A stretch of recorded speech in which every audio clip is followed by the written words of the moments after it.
In today's video, I'm going to teach you how to enter corporation tax in Xero.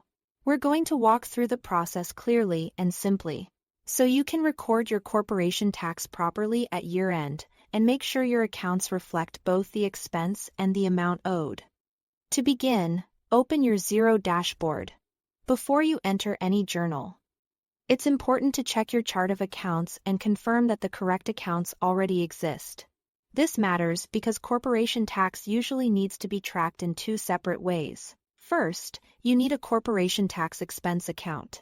This is used to record the tax cost in your profit and loss. Second, you need a corporation tax liability, sometimes called a provision account. This is a current liability account that shows how much tax the business owes. If those accounts are not already set up, go to Accounting. Then select Chart of Accounts from there. Click Add Account. Choose the appropriate account type. Then enter the account code and account name and click Save. Take a moment to make sure the names are easy to recognize, because that will make the journal entry much easier to complete later. Once your accounts are ready, you can record the corporation tax at the end of your financial year using a manual journal.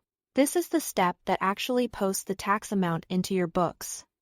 From the top menu in Xero, click Accounting, then select Advanced.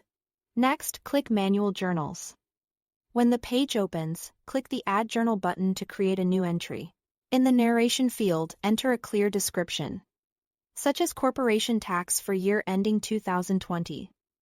6. Using a clear narration is helpful because it makes the entry easier to identify in the future, especially during reviews or year-end checks. Then set the date to your financial year-end date, so the tax is recorded in the correct accounting period. Now move to the first line of the journal. Select your corporation tax expense account. Choose Debit and enter the tax amount. On the second line, select your corporation tax liability account.